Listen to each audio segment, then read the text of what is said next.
Hey everybody, Rob Maurer here, and today we are going to be talking about 8 key takeaways from Tesla's Investor Day yesterday. Afterwards, I did end up losing my voice a little bit, so bear with me through today's episode, but a lot to go through. Obviously, the market reaction today not very strong for Tesla, down 5.9% on the day to close at $190.90, while the Nasdaq was up almost 0.75% on the day. Pretty common to see sell the news type of reactions to events like this. People will get hyped up. There will be speculators coming in just in case Tesla announces something crazy that no one has thought about. A lot of people hoping for an unveiling of another vehicle. Never really made sense as it was Investor Day, not a product unveiling, but I think as long as you didn't fall victim to the hype, we did learn a ton about Tesla's progress and plans yesterday. The best thing for the business is to wait as long as possible before unveiling whatever the next vehicle is.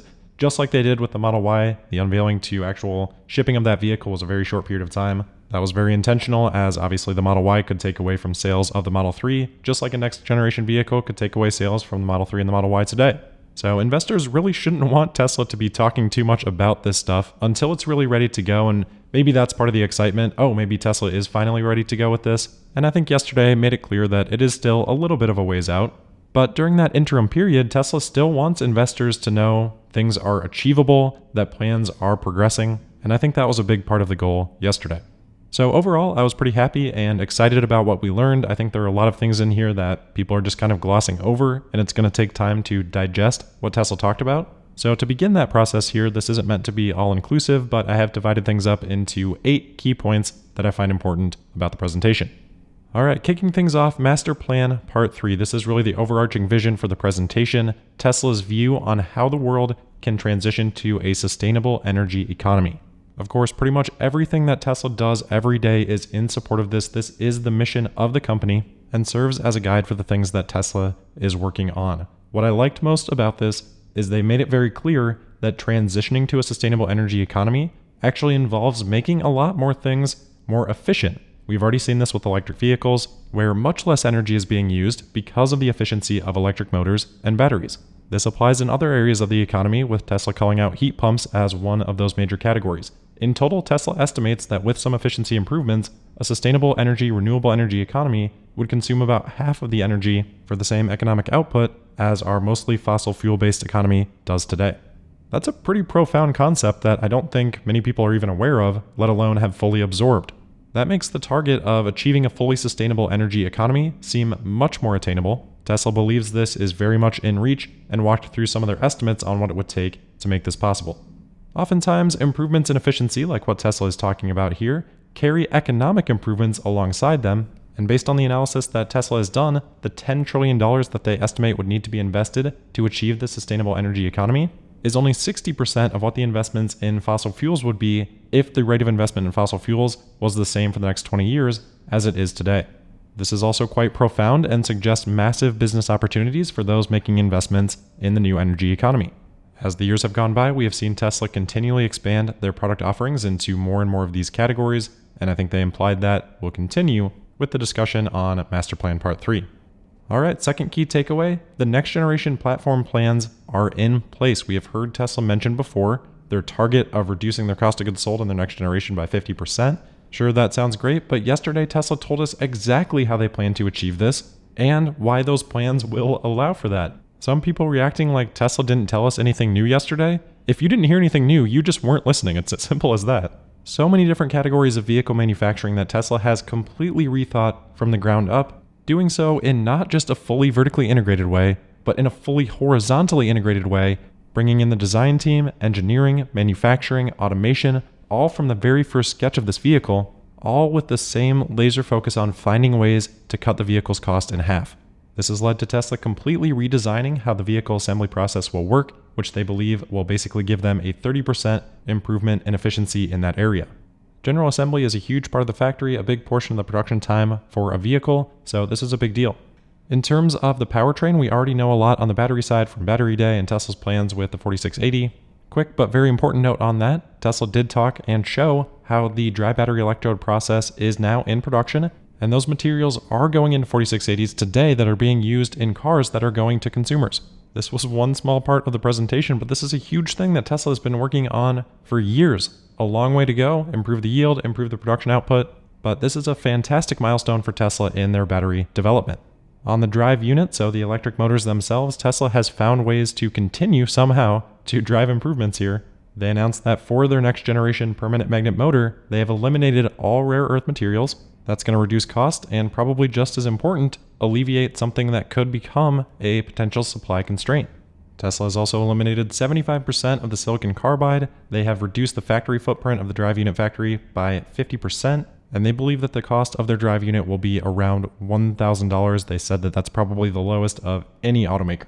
Pair that with some of the advancements that Tesla talked about at Battery Day. If those costs can get down to, $70 per kilowatt hour, plug in whatever number you want there, but that's also before considering battery production credits. And if you're talking about a vehicle with maybe a 45 kilowatt hour pack, again, use whatever number there you want, but that would be $3,100 in batteries, another $1,000 for the drive unit, and you might have a full powertrain for $4,100. If we look back at the scenario that Pierre Ferragu mapped out before Investor Day, which, remember, yielded a 20% gross margin for a $27,000 selling price, that had $3,600 in batteries and $2,000 for the rest of the powertrain. So you could be talking even $1,500 less than those estimates in the scenario that seems relatively plausible for Tesla based on this information. So yeah, I would say that that is a pretty material disclosure. In other areas, Tesla talked about improvements with the wiring architecture, going from a 12-volt system to a 48-volt system. That eliminates 75% of the copper that would need to be used for a 12-volt system. It also reduces the lossiness of power to just 1/16 of the level of before. So you're saving weight and you're saving energy. And these are just a few of the things that Tesla talked about for the next gen. So overall, a lot of concrete plans here on how Tesla plans to cut costs in half. Vertical integration, horizontal integration, supply chain, logistics, sales, service, insurance, maintenance, fuel, residual value, all of this coming together fully end-to-end to drive all-in costs as low as possible. Meanwhile, Toyota, one of the biggest automakers in the world, sitting around saying, I don't know, maybe we should build a dedicated EV platform. Maybe. How much clearer does it need to be that they will never be able to compete with this? Anyway, one other important point on this next generation of vehicles, at a certain point in the presentation, Tesla did mention that there would be robotaxi variants of this next generation platform, so it didn't sound like this would be only robotaxis, which is important for investors and their modeling, not having to completely rely on FSD being solved to continue to show growth in the business over the next few years. All right, third key takeaway, building off of the last point, rapid expansion continues. Tesla, of course, announced Giga Mexico, not super surprising. This will build Tesla's next generation vehicle. Tesla will also continue expanding all other factories, Elon said. But what I think is interesting here from the looks of this render, it almost looks like 2 gigafactories in one if we compare it to similar renderings of Giga Texas. Plus, we just talked about all of the steps Tesla is taking in various different parts of the factory to reduce footprint, and the rendering still looks like it's going to be Tesla's biggest gigafactory ever, so that should tell you something. Outside of Giga Mexico, which I would expect that we would see break ground this year, Tesla also highlighted some of their other factory efforts. Their lithium refinery project, they say that that is going to begin production within 12 months of breaking ground. Tesla says that will produce 50 gigawatt hours worth of lithium. They say that their cathode facility at Texas will ramp up and that'll produce 60 gigawatt hours of cathode material, both of those from groundbreaking to production in less than a year. And the same thing with the mega factory at Lathrop, which is rapidly ramping up. And Tesla very casually commented that more of these factories are on the way. So sometimes people feel like the growth is like slowing down or stalling out a little bit. And sometimes there are periods of time where that is a little bit slower. What Tesla is trying to tell us here is that, hey, it's not. We're going as fast as ever. This is all happening very quickly. We just have to be a little bit patient. At the end, in the financial section, Zach talked a little bit about their capital expenditure plans. They had 150 to 175 billion as what they think they'll need to get to 20 million vehicles and 1 terawatt hour of energy storage. If we say that's supposed to happen by 2030, you're looking at an average of about $20 billion of capex each year. So yeah, rapid expansion continues. All right, point 4, and we can move a little bit quicker from here. Tesla also announced that this year there will be new Tesla Energy products. From the covers here, it looks like it'll be a new Powerwall product and a new Megapack product. This slide also looks like Tesla is casually guiding for 15 to 20 gigawatt hours of energy storage deployed over the next 12 months, which would be up about 150% year over year. Point number 5, new charging products. Tesla actually announced quite a lot here. They casually mentioned that Supercharger version 4 has come online in Europe. So that's pretty exciting, and hopefully we get more information on that soon. Tesla also talked about how they plan to roll out a daytime charging infrastructure, putting more AC charging options where people are parking their cars during the day. So probably offices, stores, parking lots, etc.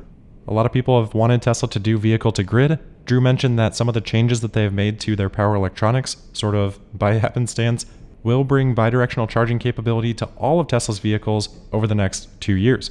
We'll see if Tesla enables that, but it sounded like they would probably do that somewhat begrudgingly.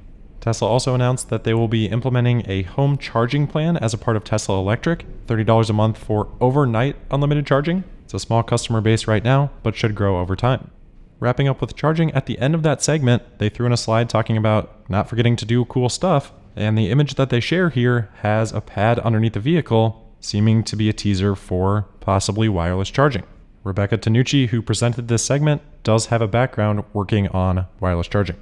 Point number 6, it sure looked like Tesla teased a Tesla van here in the vehicle segment breakdown that they talked about. They've got 2 vehicles under covers. One obviously seems to be a small compact vehicle, but the other is presented in the Cybertruck segment, so I don't really know what else that could be. All right, last couple here. Number 7, it seems like the Tesla bot is actually progressing pretty rapidly. Tesla showed a demo video, so yeah, it's a demo video. Probably running very specific code for the demo, probably many attempts.